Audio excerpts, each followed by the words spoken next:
The Accountant was one of the more interesting surprises come from Hollywood in recent years. It's basically about an assassin on the autism spectrum. The very concept sounds absurd to many, but it's fun, and I think it's handled fairly well. The movie's main flaw, I think, is not explaining enough, so the audience can come away with some misconceptions of what autism is, and some misunderstandings about why the characters do some of the things they do. Ben Affleck, best known more recently for his role as Batman, plays Christian Wolff, an accountant who was diagnosed with autism as a child. And as a child, the form he had was very obvious. We see him as a little kid in an institution, flipping out over his inability to finish a puzzle because he's missing a piece, when a non-verbal girl retrieves a piece for him. He puts a puzzle together, and then we learn that he put it together upside down, with a picture on the other side. This scene tells us two things right away. Christian can't handle leaving things unfinished, and also that he was far more interested in how the puzzle pieces fit together than he was in the picture that they're supposed to represent. As an adult, Christian is an accountant and an assassin on the side. He's not a hired hitman, but instead he kills whoever he thinks deserves it, which tends to be either people who violated his moral code, or people who threaten those he cares about, or him. And Christian does have a code of ethics. He's a criminal anti-hero, and he donates to the very institute that he went to as a kid. He has a mysterious handler in the form of a robotic-sounding voice that explains things to him and helps him out, who also calls in anonymous tips to the police to help them bust crimes. We see plenty of Christian's difficulty in social interaction. His eye contact is very poor, his tone of voice is often flat, and he sometimes acts very socially inappropriate, causing a variety of reactions. Much like in real life, people are variously creeped out, angered, or baffled by his behavior. One of the funnier scenes occurs after a hostage situation. An elderly couple are being held hostage, and Christian snipes one of the hostage takers. As the remaining hostage taker leaves, Christian cheerfully waves goodbye to the terrified couple as if nothing had happened, before he chases after the remaining bad guy. That scene is a perfect example of Christian doing what many autistics do before they learn social context better. He learned that smiling and waving is what you do when leaving people, so he did it. What he missed was the context. It's a little weird to smile and wave right after you just saved someone's life by sniping the person holding them hostage. Anyway, I'm not going to cover the whole movie here, but I do want to say that its portrayal of autism is pretty good, though not perfect. The bigger issue, as I see it, is not so much the movie incorrectly portraying autism, which modern science indicates is not really one condition, but rather a series of conditions have certain characteristics in common. Instead, I think the main problem with the movie is it not doing a good enough job of explaining what's going on, and assuming that the audience will simply know. Because of that, I'm going to answer some questions viewers may have about The Accountant from the perspective of an actual autistic. Some of the questions are answered by the movie itself if you watch closely. Others are only answered by an understanding of the autism spectrum itself, as the movie fails to explain why Christian does certain things. Which I do understand. Too much exposition, too much explanation can slow the story down, and you do need things to actually happen in the movie, after all. So now I'm going to answer some of the most common things I've seen people wondering about the movie. One misconception I've seen people have about the movie is that Christian's martial arts and shooting skills are in some way related to his autism. I'm going to say, absolutely not. One lesser-known fact is that autistics very often suck at sports, and even years of practice usually fails to make them good or even okay at sports. Temple Grandin once told a story of her experiences learning how to ski. She spent over a year practicing, but could still hardly get down the basics. Later, she saw a boy who was about 8 years old receive only a few lessons and pick up the basics very quickly, rapidly becoming better than her. What's so special about him, she wondered. Years later, she learned that what was different wasn't the boy, but herself. A scan of her brain found problems in her cerebellum, which is a part of the brain responsible for coordination and balance. Coordination and balance are required for being good at sports. Some autistics have more severe problems with these areas than some others, and some of them are very clumsy. Others have barely any issues at all, and some are even good at sports. Science hasn't yet looked at the issue in much detail, though. I have seen numbers thrown around like 3 and 4 autistics having problems like this, but we don't have enough data to know for sure yet. One could say that Christian is one of the lucky ones who has no issues with balance and coordination. However, that alone does not explain how he became good at these things. The movie itself answers this question, but apparently many people missed it. We see flashbacks where the dad is putting both of his sons through strict training, under the belief that they'll need it, as Christian is basically a big bully magnet due to his obvious differences. The dad even tells Christian that people have a choice to be a victim or to not be a victim. I'm not a fan of this kind of victim blaming, but the director said that Christian's dad is a flawed but well-meaning person, and the movie doesn't appear to actually endorse some of his views on parenting either. There's a study I saw some time back that actually showed that autistics are more likely than non-autistics to fight back against bullies, but the result is usually that the bullying gets worse. More research needs to be done to see why this is apparently the case, but it's screwed up. Anyway, going back to what I said before, Christian is good at shooting and fighting because he was forced to be in his childhood. That's really it. Luckily for him, they became interests of his as he grew up, rather than him shedding these activities once he no longer had to do them. When I was in school, I had zero interest in the many extracurricular activities I was forced to participate in, and once I no longer had to do them, I immediately stopped. Christian was forced to be a sharpshooter and a fighter. The fact that he continues to do these activities as an adult when he no longer has to strongly indicates that he ended up enjoying them, because, believe me, if he didn't, he'd stop. One thing that struck me as very strange was a scene where Christian blasts loud heavy metal music and turns on strobe lights. I wondered why on earth an autistic would deliberately subject himself to this. See, autistics have problems with their senses. I'm talking sense of hearing, sense of touch, sense of sight, taste, that kind of thing. This is why so many autistics have very strict food preferences. Textures on food feel more intense to us due to the sense of touch being so sensitive. And taste and flavor are exaggerated. What many people find bland is often flavorful to us. What many people find flavorful is excessively intense to us. Now these sensitivities can go in opposite directions. Hans Asperger is a guy who Asperger syndrome is named after, and he noted that one of his patients was a boy whose sense of taste was so unusually insensitive that the only food he would ever eat was food that was extremely sour. Now, does this mean that Christian is insensitive to light and sound, and so he exposes himself to this stuff for whatever reason? Not so fast. The movie answers this question. Early on, Christian's dad is told that autistics have difficulty with sensory input, and his response is that the world can't cater to Christian's needs, so if Christian can't handle certain types of light and sound, he needs more of it, not less.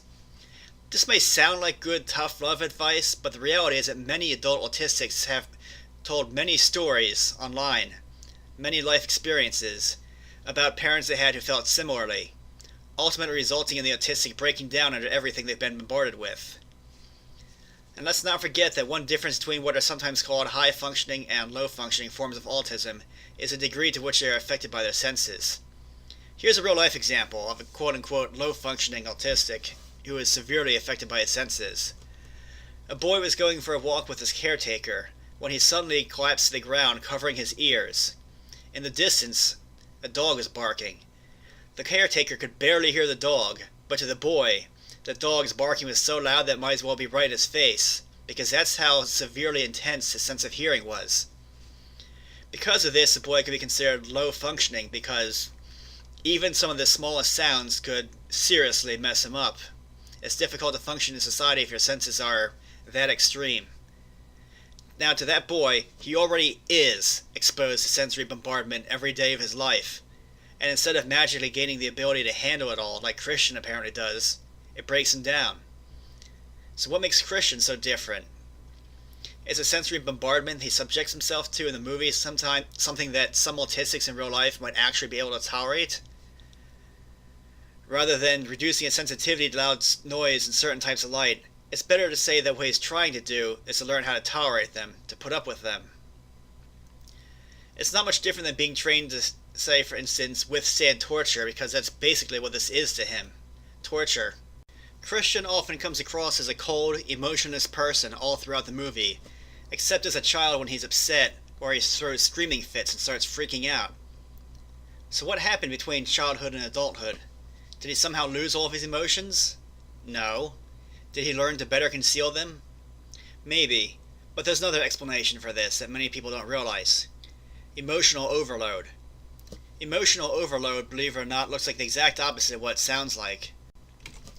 Basically, an autistic person is overcome with so much emotion that they appear to shut down and end up displaying none at all. It's kind of like a computer overheating because the processor is trying to do too much. Because it's trying to do too much at once, It actually shuts down. Christian is thrown into all sorts of emotional situations. Killing criminals, obviously, for one. Hearing them beg for their lives. Having a confrontation with a family member after a long separation. His visible responses to these are a blank expression and a monotone tone of voice. But the movie doesn't show us what's going on in his head. A book written in first person by an author who knows what they're doing could show this to the audience. In other words, not the stupid author of The Curious Incident of the Dog in the Nighttime. That book is garbage. Movies can generally only show things involving visuals and sound, but not inner thoughts. So what we see on screen is what appears to be a man who has a robotic lack of emotion, when if you watch closely, he shows emotion in certain moments, like the scene where he expresses his desire to be closer to other people. It's subtle, but if you're paying attention, it's there. Just keep in mind, just because you don't see the emotion on his face doesn't mean he's not feeling it. He could be feeling it so intently that he essentially shuts down.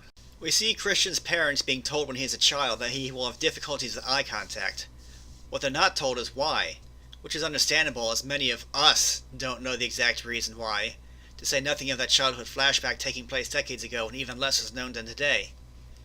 We see him as an adult continuing to have a hard time looking people in the eye, constantly looking away. We know this is obviously a symptom of his autism, but why does he do it?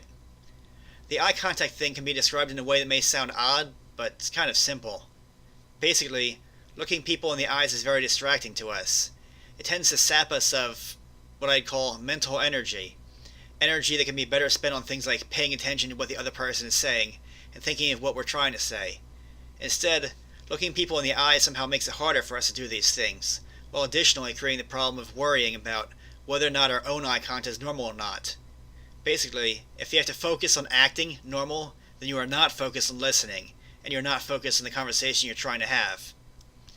You have to choose one or the other. Look like you're paying attention, or actually pay attention. The best way to deal with that? For non-autistics, it's to just accept the fact that we have a problem with eye contact and to learn to just accept it. Now, how much any individual autistic has difficulty with eye contact varies from person to person, as some can make almost completely normal eye contact, others look away a lot, and some can barely look at you at all. It's different for each person.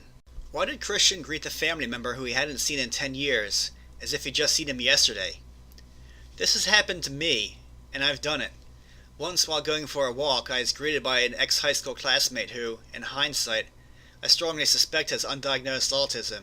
She simply said hi as if nothing happened, and kept walking. I hadn't seen her in years, and that's the greeting I get. I thought that was very strange, and I went up to her, and we did have a conversation. I've also done the same thing. There is an online acquaintance of mine that I used to talk to a lot, before eventually stopping as I just no longer had anything to say. Then, a year later, I talked to him again, and it was as if no time had passed at all. He treated this as normal, and, to be honest, he also shows signs of undiagnosed autism himself. Autistics sometimes do things like have a conversation, pause the conversation and do something, then immediately resume as if nothing happened. This is normal for us. But why? One could say it's due to the lack of knowing the exact perfect way to greet a person not seen in a long time. After all, autistics learn social skills piece by piece, situation by situation. That can include every possible quote-unquote correct response to every situation, like greeting someone you hadn't seen in years. If they're not taught that response, an autistic is oftentimes unlikely to know it. Christian's response to seeing an old family member after 10 years of separation is his natural, built-in response, not one that he is taught by society. He hadn't learned the so-called proper thing to say, so he didn't say it. Now, I answered some questions that viewers may have, but this movie provides a question of its own that I'd like to see answered. The huge one for me is this. Christian was arrested for a fight at some point in the past and went to prison. Think about that. Think about autistic people's social skills, and try to imagine how they'd survive in prison. Now imagine the sensory issues, like how some of them react to loud sounds and bright lights. How did Christian survive in prison? We know that he made a friend who had mob connections and even taught him some social skills that he was lacking. So we get a partial answer, but otherwise, fight training or not, Christian would quickly become disliked in prison due to being blunt, not knowing the right way to say in the right situation, and, let's just say, not the kind of guy you'd like to have a beer with, to use the expression. I realize a movie had to tell its story without being too long, and it's already about 2 hours, but this is a big hole that's only partially filled in. The Accountant isn't perfect, but we can't let the perfect be the enemy of the good. That is, just because something is flawed and imperfect doesn't mean it doesn't accomplish some good. Rain Man and Sheldon Cooper may be offensive to some people, but if nothing else, they filled in part of the picture for people who don't much of anything at all about the autism spectrum. More varied portrayals are what we need. And while this movie may rely on a certain stereotype, the OCD math genius with unreadable emotions, it's still a different portrayal, and it does get the details of that particular form correct. Of course, no two forms of autism are alike, and you have people who suck at math but are great at science, people who read when they're 4 without having been taught, and people who are 8 years old and can barely read. One person has a son who, later diagnosed with autism, was talking in complete sentences at the age of 2. How is he considered autistic if he can talk so well at such a young age? Well, he has the usual mix of stuff like unusual sensitivity to touch and sound, obsessive interests, difficulty learning social skills. He's basically what Hans Asperger called a little professor back when he was doing his studies on, autism back in Austria, 1940s. Another person has a daughter who spoke an echolalic speech, which means repeating what other people say instead of using original sentences of her own, at the age of 3. At the age of 5, however, she had turned out to be a genius for her age, who can read at the age of 5, uses words way above her age level, loves animals, and wants to rescue all the missing pets in the world, and is a total social disaster with all the other kids. No matter what form of autism you portray in fiction, even if it's 100% accurate in the sense that it's a form that could actually exist, there will always be people who say, I'm not like that. That's not me at all. I'm not like the Accountant. I was never like Rain Man. And I wasn't really like Sheldon Cooper.